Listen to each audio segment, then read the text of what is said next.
Hello दोस्तों, आज के क्लास में हम लोग समझेंगे क्लासिफिकेशन ऑफ सीड। यहाँ से क्वेश्चन आते हैं इन कॉम्पिटिटिव एग्जाम में, तो इसको आप अच्छे से समझिए, वीडियो को लास्ट तक देखिए। तो आई होप आपका कोई भी डाउट नहीं रहेगा और यहाँ से क्वेश्चन आएगा तो आपसे जरूर बनेगा। तो देखिए, यहाँ पे जो मेनली देखा जाए ना तो 5 प्रकार के सीड होते हैं। कौन कौन सा है? पहला है न्यूक्लियस सीड, दूसरा ब्रेडर सीड, तीसरा है फाउंडेशन सीड, चौथा रजिस्टर्ड सीड और पांचवा है सर्टिफाइड सीड। इसके अलावा एक ट्रूथफुल सीड भी होता है, तो इसके बारे में अभी हम लोग समझेंगे। ठीक है, यहाँ पे आप देख सकते हैं फोटो में, ये जो अलग अलग कलर के कुछ फोटोस आपको दिख रहा है, ये एक्चुअल में होता है इसका टैग। ठीक है, टैग कलर होता है। जैसे न्यूक्लियस सीड में ना कोई भी टैग कलर नहीं होता है। ब्रीडर सीड में आपको गोल्डन कलर के टैग कलर होता है। आप यहाँ पे देख सकते हैं, ये ब्रीडर सीड के ऊपर आपको ऐसा टाइप से टैग चिपका हुआ मिलेगा। उसके बाद फाउंडेशन का होता है व्हाइट कलर के, आप देख सकते हैं यहाँ पे, ये फाउंडेशन का है। रजिस्टर का होता है ये पर्पल कलर का। अब रजिस्टर सीड हमारे इंडिया में नहीं पाया जाता है, ये भी आप ध्यान रखेंगे, ये भी कई बार पूछा जाता है। सर्टिफाइड सीड इसका होता है एज़्योर ब्लू कलर। ठीक है, और एक होता है ट्रूथफुल सीड, ये भी आपको सर्टिफाइड सीड जैसा ही परफॉर्मेंस देता है, बट इसमें थोड़ा सा कमी ये रहता है कि इसमें जेनेटिकली ये प्योर नहीं रहता। पहले हम लोग समझते हैं न्यूक्लियस सीड। न्यूक्लियस सीड किसे कहते हैं?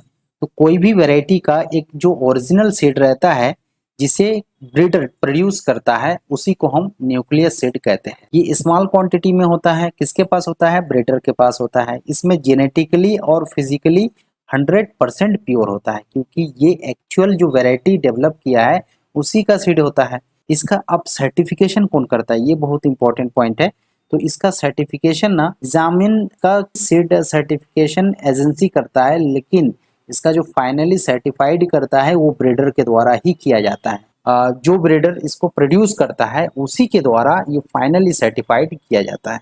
अब इसका यूज क्या है? तो इसका यूज ब्रीडर सीड, ठीक है, न्यूक्लियस सीड का यूज जो है ब्रीडर सीड प्रोडक्शन में किया जाता है। ठीक है, अब उसके बाद जो दूसरा कैटेगरी के जो सीड है, इसको बोलते हैं ब्रीडर सीड। ठीक है, ब्रीडर सीड ये प्रोजनी ऑफ न्यूक्लियस, जो न्यूक्लियस सीड पहले ब्रीडर प्रोड्यूस किया, अब उसके नेक्स्ट पीढ़ी को ही हम क्या बोलते हैं? ब्रीडर सीड कहते हैं। अब इसका जो है प्रोडक्शन भी उसी ब्रीडर के निगरानी में ही किसी न किसी एग्रीकल्चर रिसर्च फॉर्म में किया जाता है। इसीलिए आप यहाँ पे देख सकते हैं कि इसके लिए कोई भी सर्टिफिकेशन जरूरी नहीं होता है। ठीक है, अब ये प्योरिटी की बात करें तो इसमें भी प्योरिटी 100% होता है।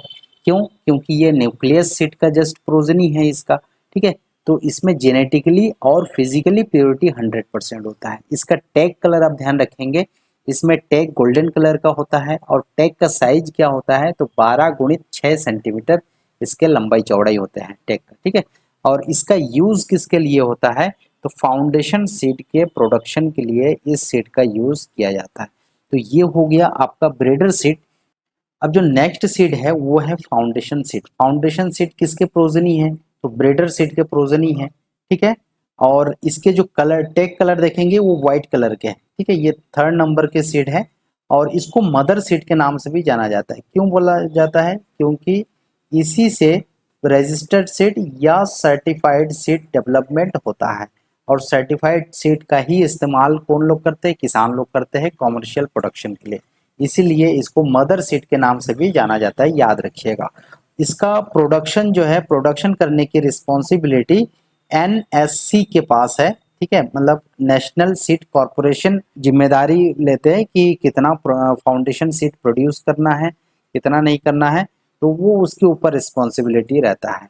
अब इसमें प्योरिटी की बात करेंगे तो जेनेटिकली प्योरिटी इसमें 99.5% है और फिजिकली प्योरिटी 98% है। ठीक है, तो ये भी लगभग लगभग 100% ये भी प्योर रहता है।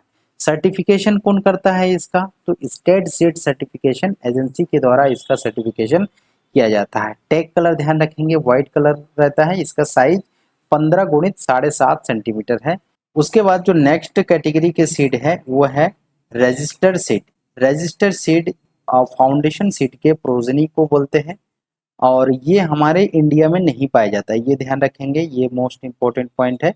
और इसका सर्टिफिकेशन कौन करता है? तो स्टेट सीड सर्टिफिकेशन एजेंसी के द्वारा किया जाता है। और ये भी जेनेटिकली प्योर्ड होते हैं, इसका उपयोग कहाँ होता है, तो सर्टिफाइड सीड प्रोड्यूस करने में और रजिस्टर्ड सीड के मल्टीप्लिकेशन में। इसका टैग कलर मैं पहले बता दिया, पर्पल कलर का होता है और टैग का साइज है 15 गुणित 7.5 सेंटीमीटर। देखिए, केवल ब्रेडर सीट को छोड़कर न्यूक्लियस सीट में तो ना ही टैग होता है ना ही कलर होता है, ठीक है। ब्रेडर सीट और न्यूक्लियस सीट को छोड़ के बाकी फाउंडेशन सीट, रजिस्टर्ड सीट और सर्टिफाइड सीट, ये तीनों का टैग का साइज जो है सेम रहता है, ठीक है ना, 15 गुणित 7.5। बस ब्रेडर सीट का आप ध्यान रखेंगे 12 गुणित 6 सेंटीमीटर का होता है। अब उसके बाद नेक्स्ट जो मोस्ट इंपॉर्टेंट सीट है वो है सर्टिफाइड सीट। अगर पूछेगा फार्मर कौन सा सीट का यूज करते हैं, तो वो सर्टिफाइड सीट का यूज करते हैं।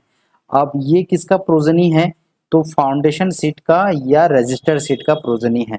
और हमारे इंडिया में रजिस्टर्ड सीट पाया ही नहीं जाता है, तो हम डायरेक्ट फाउंडेशन सीट से हम सर्टिफाइड सीड पैदा कर सकते हैं, ठीक है।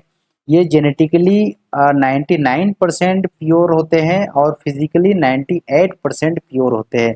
इस सीड का प्रोडक्शन प्रोग्रेसिव फार्मर भी कर सकते हैं। उसके बाद है इसका टैग कलर, ध्यान रखेंगे एजियोर ब्लू होता है और टैग साइज 15 गुणित 7.5 सेंटीमीटर का।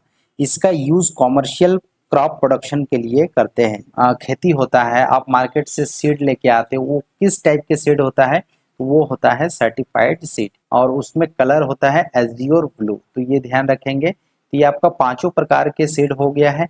एक छठवां प्रकार के सीड होता है। अब छठवां कैटेगरी के जो सीड है इसको बोलते हैं ट्रूथफुल लेवल सीड। ये क्या होता है, ऐसा सीड जो सर्टिफिकेशन में फेल हो जाता है उसको आप मार्केट में बेच सकते हो। किस कंडीशन पे, पहले आप जर्मिनेशन परसेंट टेस्ट करा लीजिए, फिजिकल प्योरिटी टेस्ट करा लीजिए, उसके बाद आप इसको ट्रूथफुल लेवल के टैग लगा के आप मार्केट में बेच सकते हो। इस प्रकार के बीज को क्या बोलते हैं, ट्रूथफुल लेवल सीड, जो कि सर्टिफिकेशन में रिजेक्ट हो जाता है। इसमें बस जेनेटिक प्योरिटी इसमें मेंटेन नहीं रहता है, जिसके कारण से ये सर्टिफिकेशन में फेल हो जाता है, ठीक है। बाकी इसको जर्मिनेशन परसेंट टेस्ट और फिजिकल प्योरिटी टेस्ट, ये दोनों आप टेस्ट करा के इसको मार्केट में लॉन्च कर सकते हो। तो इस प्रकार के सीड को ट्रूथफुल लेवल सीड कहते हैं। तो ये आपका 6 कैटेगरी के सीड कंप्लीट हो गया है। आई होप वीडियो अच्छा लगा है।